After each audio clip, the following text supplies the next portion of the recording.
How's everybody doing? Welcome back to another episode of the Banker Next Door. So this is the continuing Lords of Easy Money series. This is part 15, and this is a little bit of a special episode because what we're going to be doing here is just doing a quick review of part 2 of the book, which consisted of chapters 7 through 12. So I did a review. If you go back, I think it was episode number 8.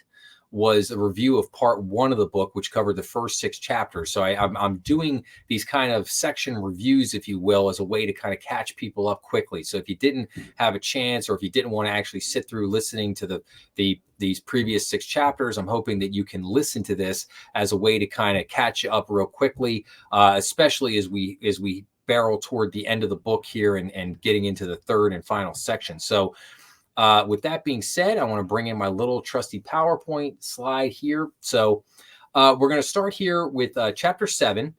And so what did we go over in chapter 7? Well, basically we talked about forward guidance and Operation Twist. We talked about how QE basically became a normal tool of monetary policy. We talked about Bernanke's Plan B. So if you remember, so what Bernanke did was he kind of created these 3 options like A, B, C, with the intent that B was always going to be like the winning option. It was always like C was always too little, A was always too much, and B was always kind of like just right in the middle. Then we talked about Richard Fisher's case study and the Fed's culture of sophistication. With basically how, basically snobby and snotty. a little Ferris Bueller's Day Off there for you. Snooty. All right. And then we went into Bernanke's speech at Jackson Hole. We talked about 2 threats at the time, which was foreign and domestic. We kind of got into the foreign issues, the domestic issue of politics, like the Tea Party and all that kind of stuff that was going on there. September 2012, the FOMC meeting and the presentation, which was absolutely horrible. It turned into this ridiculous presentation that had all of these projections and numbers that just were, just pie in the sky, total fantasy land type estimates. And it was pretty quite embarrassing looking back now at how bad that report was. But that was the report that they put forward and said, oh yeah, baby, this is what's going to bring us home. Then we got into the, fundamental QE mistake and the mini insurrection, which was, a couple of the Fed presidents there kind of getting together, Jeremy Powell and a couple other ones that were basically like not really in favor of this all-on QE onslaught. And then we had the taper tantrum, so basically what happened when the Fed tried to take their gas off the pedal. And then we got into QE, basically no end in sight. The Fed had created this monster. Now they had to feed that monster. And basically, so they had to turn that QE on and not stop. And then we got into kind of Betsy Duke retires as one of the Fed governors, and then the effects of QE and Powell's warning. So Powell basically is warning the other Fed governors, basically saying that, hey, this may not be the best thing, that Tom Honig might have had some points in what he was saying, and that we should, kind of be very careful in how we tread. So that was chapter 7. And then we moved on to chapter 8, where and now this was kind of the chapter about Jeremy Powell and his background. So we talked about Powell's early years in DC, Powell as a lawyer and as effective operator. Then he went to work for Dillon Read & Company.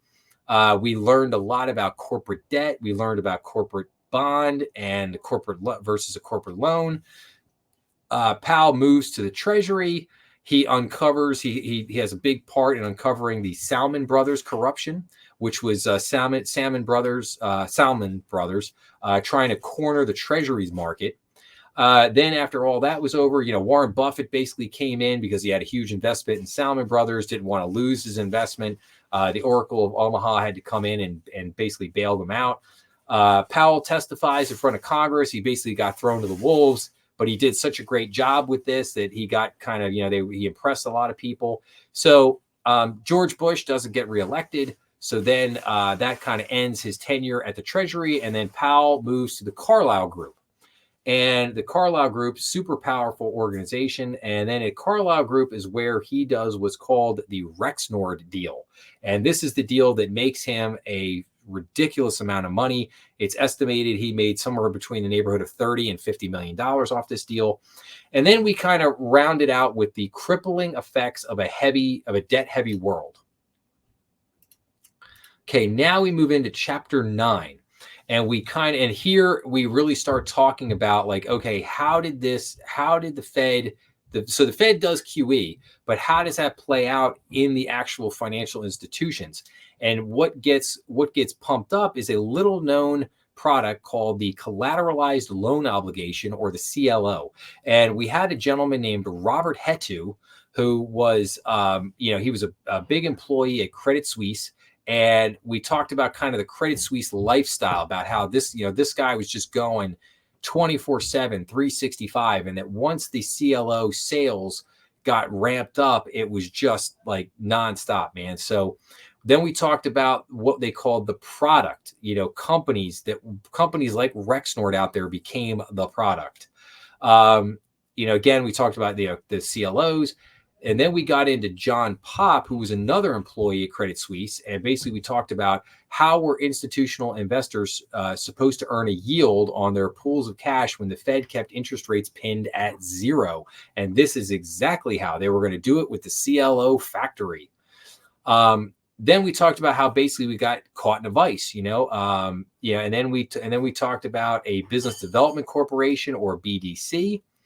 And then we basically said no one in the world of CLOs or leveraged loans seemed to think that they could lose. In other words, they basically started making riskier and riskier loans.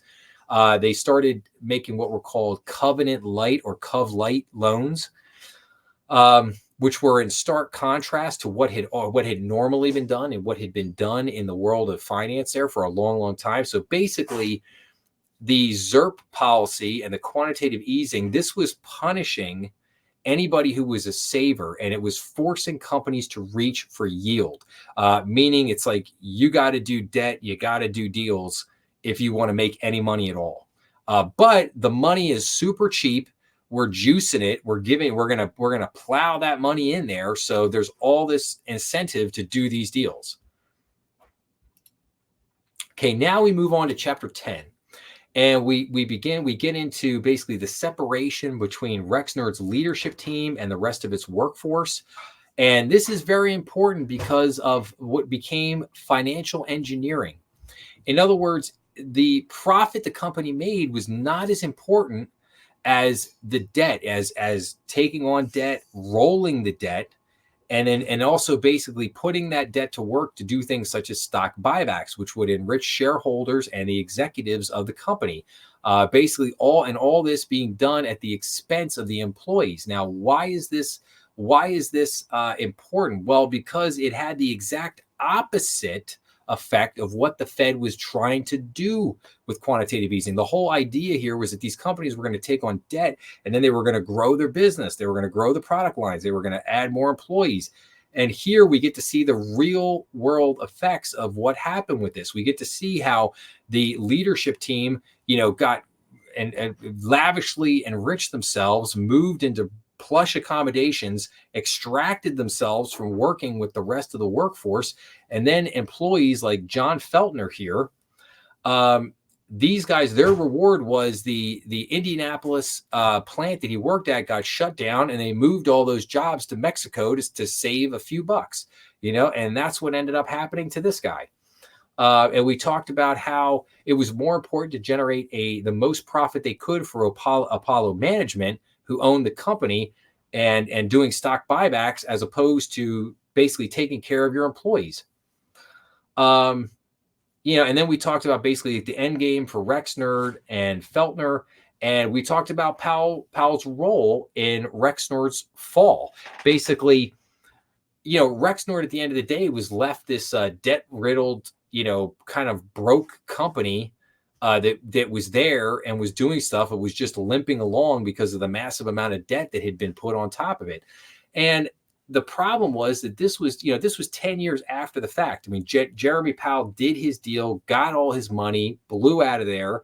And then you've got hundreds of employees, numerous plants, this whole operation that's basically left there, picking up the pieces many years later. And by that point, everybody's forgotten about Jeremy Powell's role in this whole thing when he worked for the Carlyle Group. So it was a great example that was put out there. So, okay, let's move on here to chapter 11. Now we get back to our hero of the book. We get back to Tom Hoenig. And so basically, Tom, at this point, he has retired from the Fed, but he's not done yet. He basically gets offered to go to D.C. to become a chairman for the FDIC. So Tom Hoenig goes to Washington. And then when he gets to Washington, he comes up with what became known as the Hoenig Rule.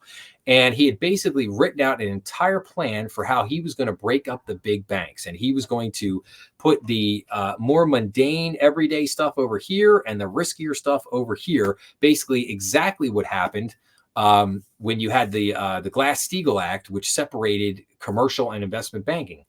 And that's basically what Tom Hoenig wanted to do. He wanted to put it back the way it used to be. Now, Tom's out there, he's pushing for support, but unfortunately, the reality of Dodd-Frank sets in. There really wasn't the political will to break the banks up. And Washington had decided to go in the direction of they were going to mire the banks in a tremendous amount of regulation and new capital requirements and basically new laws and regs and everything else. And that was what was going to kind of pin the banks down and was going to give them all this oversight so they could just make sure that these banks stayed safe. However, as it turned out, the banks really weren't adding as much capital as they said they were. And Tom pointed this out, and Tom actually pushed for what was called tangible capital. And this was the one area where Tom actually won. He actually got a lot done here. He did eventually force the banks to hold more capital, which again turned out to be a very good thing. Okay, but what's interesting though is that as Tom was pushing for this, the Fed was actually moving in the opposite direction, and we because he was pushing to, regulate the banks, break up the banks, have the banks have more capital, and and the Fed was basically like, no, we want you to pump that debt out, baby, pump that debt out, take on debt, pump it out, pedal to the metal, keep going, and then we get into what was called this search for yield and how that basically bled into every single corner of the economy. And we talked about corporate debt and stocks. We talked about the oil industry. We talked about commercial real estate. We talked about the debt of developing nations. And then finally, we talked about how that this thing turned the very concept of yield upside down with negative rates. And we talked about how Europe had basically issued negative bonds. It's just an insane amount of negative bonds out there. And then we basically wrapped up the chapter with how Tom basically had no illusions about the reality of the current situation. He understood what was going on, and he probably basically pushed for and fought for what he could try to do. And then finally, we come to chapter 11 or chapter 12, the last chapter for part 2. And here we kick off with basically the quest for normalization. The Fed wants to try to normalize. And we begin with January 2014, where Janet Yellen comes in as chairman of the Federal Reserve. And Powell still worries. He's still worried. But he's also stamping down criticism of the Fed. And then we also have what's called the Powell shift. So in 2014, basically all the things that Powell was warning about, he basically stopped doing that, at least publicly. He stopped all the public criticism or doubts, if you will, around QE, around the ZIRP policy. He basically, he completely shifts his whole tone. And he did that because basically if he wanted to get anywhere, if he wanted to become chairman of the Federal Reserve, he was not going to get there basically, saying the things he was saying. So we get to December of 2015. The Fed raises rates for the first time in 9 years. And then we get to January 2017, and, fast forward a couple of years, and now President Trump comes into play. Donald Trump has been elected president. And we come into now January of 2018, and Janet Yellen's term, her 4-year term as the Fed, has come to an end. Jeremy Powell has been selected. And at the same time, we have Tom Honig's time at the FDIC ends. So Tom's time ends, and he very much unceremoniously gets kind of kicked to the curb at the end, which is really, not cool. And like I said, if you watch the previous episode in 2014 when I talk about this, I mean, I really think that I hope that Tom gets a memoir one day where he gets lauded for the truths that he spoke. It was tough love. It was a lot of things that were difficult for people to hear, especially for bankers and regulators to hear. But he told the truth. He told the truth. He told what he truly felt. He stuck to his guns, and he was right about everything that he said. He was right about everything that he said, and history has vindicated him. Even today, to this very day, history has already vindicated him, and I hope that someday that we get a book that points that out. So now we get to February of 2018. Powell becomes the Fed chairman. And then we get into how when the Fed acted, it affected everything because the Fed, as the central bank, had put itself as the center of the economy. And when they pulled back and they started basically quantitative tightening by reducing their balance sheet and raising interest rates and stopped the quantitative easing, they were basically starting to, trying to pivot the economy back to normalization. And in the process, they were basically, just as Tom Honig said, you were not going to do that without cost. You were not going to do that without pain. And basically the pain and the cost started coming home. And so, and basically Jeremy Powell goes, hey, we're just going to keep on going with this and we're going to normalize. And basically, and then we see how the obfuscation and the market narrative, there was always some other short-term reason why all this was happening. It wasn't what the Fed was doing. And so we get to December of 2018 and the total basically market shock. The over Christmas, the market just absolutely bottoms, drops 1,000 points. And then basically January 2019, Powell comes out. He puts out what they deemed the Powell put. And basically normalization's over. It's all over. And it basically says that, we're not going to reduce the balance sheet. We're not going to increase the interest rates. That's all over and done. And then basically the markets flash red. And then Jeremy Powell starts cutting interest rates. And we end with the end where we leave off on September 17th, 2019. And it says the member of the FOMC gathered that day in Washington for the regularly scheduled meetings, but the meeting was overshadowed by urgent reports from the trading desks of the New York Fed. The obscure but vitally important market for overnight loans had seized up, otherwise known as the repo market. The problem was getting worse. If left unattended, it could lead to a financial crisis, maybe worse than the one in 2008. Very few people outside Wall Street even knew what was going on. The economy was as strong as it would be for years to come, but the financial system was so fragile, it was about to implode. And so that's where we left off for basically chapter 12. So now a little preview here of part 3. So part 3 of the book is called Let Them Eat Assets. And this is the final 4 chapters. We get chapter 13, The Invisible Bailout, chapter 14, which is called Infection, chapter 15, Winners and Losers, and then chapter 16, we end with The Long Crash. So these are the 4 key chapters of the book. This is where the entire effects of QE and ZIRP policy are laid bare for us all to see. We finally see the ultimate ramifications of these really bad policies, and we see where quantitative easing has ultimately taken us.